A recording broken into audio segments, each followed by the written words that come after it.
జై గురుదేవ్. మనము నేను ఎప్పుడూ చెప్తూ ఉంటానండి, మనకోటి ఒక అడ్వర్టైజ్మెంట్ కనిపిస్తుంది, ఒక ఐడియా జీవితాన్నే మారుస్తుంది అని. ఆ ఐడియా, అది నెట్వర్క్ జీవితాన్ని మారుస్తుందా మార్చదా అలా పక్కన ఉంచితే, ఏ శ్లోకమైనా, ఏ ప్రవక్తల వచనమైన, వాక్యమైన, కీర్తనైన, పద్యమైన నీవు ఆ లోతుల్ని కనుక నువ్వు స్పృశించగలిగితే తప్పకుండా ఆ లోతుల్ని అందుకోవాలి. ఇక్కడ అండలే ఆ లోతుల్ని జస్ట్ ఊరికే పైనే పారాయణం చేసామండి, మేము 2 గంటలు పారాయణం చేసాము, 1000 కిలోమీటర్ల దూరం వెళ్ళి ఎక్కడో తిరిగి దర్శనం చేసుకున్నాము అని అంటున్నామండి. దర్శనం అంటే అంతర్దర్శనమే దర్శనం, కానీ బయట ఉన్నటువంటి జడ పదార్థాల దర్శనాలు కావు. ఓకే, సరే, అలా ఉంచితే మనకు భగవత్పాదులు ఆదిశంకరాచార్యులు 32 శ్లోకాలతో కూడిన మోహం ముద్గరము అనే ఒక అద్భుతమైన దాన్ని రాశారు. ముద్గరం అంటే ఏంటి? సమెట. మోహమును సమ్మెటతో కొట్టి తొలగించగలుగుతుంది ఈ మోహముద్గరము అంటే. దాన్ని భజగోవిందం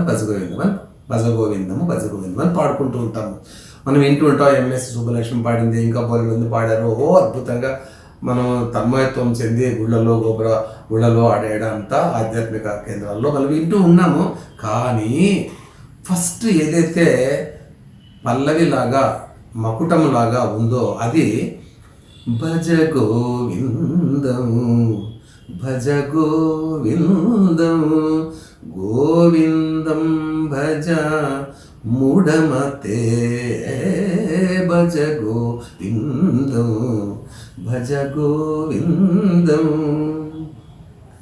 ఈ పాట నేను చాలామందిని నా యోగా క్లాసెస్లో స్టూడెంట్స్ని అడిగాను. ఆ స్టూడెంట్స్ అంటే చిన్నపిల్లలు కాదండోయ్, అందులో డాక్టర్లు, లాయర్లు, వ్యాపారస్తులు, పెద్దవాళ్ళు, పండితులు, లెక్చరర్లు బోలెడు మంది ఉంటారు. నాకు 42,000 మంది దాకా స్టూడెంట్స్ ఉన్నారు 3 రాష్ట్రాల్లోనూ. అడిగినప్పుడు ఇలాంటి పారిభాషిక పదాలని, శ్లోకాలని, అంతరాలని అడిగినప్పుడు నిజంగా నాకు ఆశ్చర్యమైపోయేది.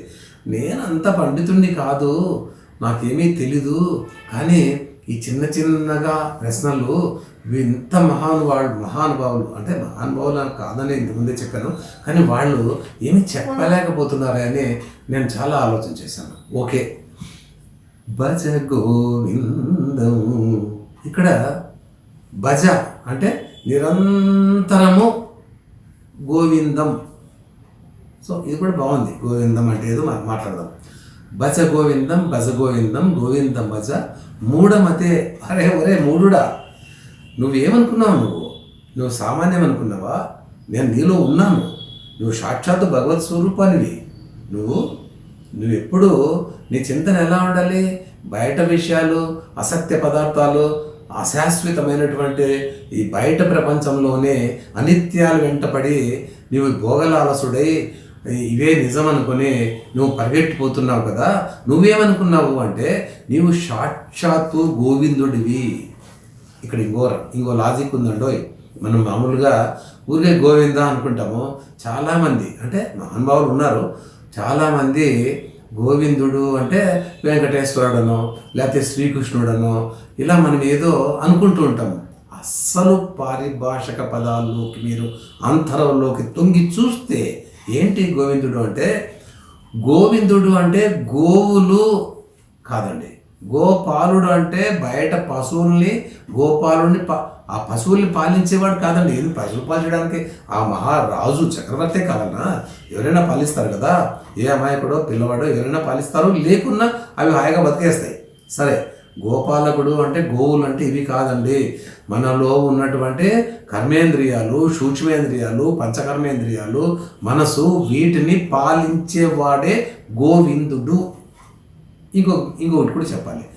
గోవిందం అంటే మనం ఏమనుకుంటుంటాము? పంచేంద్రియాలు అంటే ఫిజికల్గా ఎవరికైనా ఉంటాయి, జంతువులకు ఉంటాయి, మనకి ఉంటాయి, అన్నీ ఉంటాయి. కానీ ఇంద్రియాలకు ఇంద్రియమైనటువంటి కనిపించని దృగ్గోచరమైన ఏదైతే ఆత్మ ఉందో దాని పేరు గోవిందం. అది కలిగి ఉన్న వాళ్ళు ఎవరు? నువ్వు, నేనే. సో అలాంటి నీవు ఎలా ఉండాలి? భజ గోవిందం. నిరంతరం గుర్తుపెట్టుకోని. భజన అంటే తాళాలు తీసుకుని కుట్టడం కాదు. నిరంతరము ఆ స్మరణలో నేను సాక్షాత్ భగవత్ స్వరూపుని అని తలుచుకుంటూ ఉంటే భజ గోవిందం, భజ గోవిందం, గోవిందం భజ మూఢమతే. ఓ మూఢమతి, నువ్వు ఇది గుర్తుపెట్టుకో. సంప్రాప్తే వచ్చేస్తోంది. ఏంది? సన్నిహితే కాలే అంటే పోయే కాలం. ఎంతకాలం ఉందండి? ప్రతిష్టము మనము బర్త్డే అని చెప్పేసి దీపాలు ఊపి ఆర్పేస్తున్నామా? నిజమే, ఆర్పేసుకుంటున్నాం. లాస్ట్ ఇయర్ని ఆర్పేసాం, దీపాలు ఆర్పేసాం. దీపం వెలిగించేది ఈ సాంప్రదాయం అయితే ఇంకేదో సాంప్రదాయాలు దీపాలు ఆర్పేది. అది నిజం. ఎందుకంటే సంవత్సరం అయిపోయింది, నెక్స్ట్ ఇప్పుడు మళ్ళీ ఇంకో సంవత్సరం ఉంది. సరే, అది ఒక డీప్ సబ్జెక్ట్, దాన్ని వదిలేద్దాం. మనం ఎప్పుడు కూడా సంప్రాప్తే సన్నిహితే కాలే, నీకు దగ్గర అయిపోతుంది. నహి నహి రక్షతి డుక్రుణ్ కరిణే. డుక్రుణ్ కరిణే అంటే ఈరోజు వ్యాకరణ పాఠాలు నేర్చుకునే వాళ్ళ గురించి కాదు మాట్లాడింది. ఆ రోజుల్లో వ్యాకరణం నేర్చుకుని సంస్కృత పండితుడిగా నువ్వు ఉన్నట్లయితే ఏ రాజైనా నీకు ఆస్తులు అన్నీ ఇస్తారు, ఎవరైనా గౌరవిస్తారు. అంత గౌరవం అంటే ఈరోజు మహా ఇంగ్లీష్ గొప్పగా నేర్చేసుకొని గొప్ప ఆఫీసరో గొప్ప ధనవంతుడా అయి ఉంటే ఎంత గౌరవం ఇస్తారో అందుకు పదంతల గౌరవం ఆ రోజుల్లో పండితులకు ఇచ్చేవాళ్ళు. అందుకే ఒక పెద్ద ముసలాయన కాలం చివరి అంకంలో ఉన్నటువంటి ముసలాయన ఆయన ప్రాక్టీస్ చేస్తుంటే, అరే బాబు నాయన పెద్ద అయినా నువ్వు ఈ కాలంలో సంప్రాప్తే సన్నిహితే కాలే, నీకు పోయే కాలం దగ్గర వస్తూ ఉంటే ఇప్పుడు సంస్కృతం నేర్చుకొని చేసేది ఏముంది? భజ గోవిందం, భజ గోవిందం, నువ్వు సాక్షాత్తు భగవత్ స్వరూపుడివి, ఇప్పుడైనా నువ్వు ఆ ధ్యానంలో ఉండే బాబు అని ఆ సాక్షాత్తు ఆదిశంకరాచార్యుడు ఇంకొక పండితునికి బోధిస్తూ ఉన్నాడు. సో ఇక్కడ మనకు కావాల్సింది ఏంటంటే నీవు సాక్షాత్ భగవత్ స్వరూపానివి అని గుర్తించుకొని నీ లోపల ఉన్నటువంటి ఇంద్రియాలకు ఇంద్రియమైనటువంటి ఆత్మని నీవు దాన్ని గుర్తించి అది చేరుకోవడానికి, బాహ్య ప్రపంచాన్ని వదిలేసి అది చేరుకోవడానికి ప్రయత్నం చెయ్యి అని చక్కగా ఈ ఫస్ట్ శ్లోకం మనకు బోధిస్తోంది. దాన్ని పూర్తిగా అర్థం చేసుకున్నట్లయితే మన ఊరికి ఏదో భక్తితో దేవుని ముందు కూర్చొని పట్టం ముందు కూర్చొని పాటలు పాడేసుకోవడం కాదండి. తెలిసి పారాయణం చేయాలి. కానీ గుడ్డిగా ఏదో చేస్తే ఏదో వస్తుంది అని పారాయణము, శ్లోకాలు, మంత్రాలు, కీర్తనలు కాదండి. అర్థం చేసుకున్నంత వ్యర్థం కాదు. ఓకే, జై గురుదేవ్.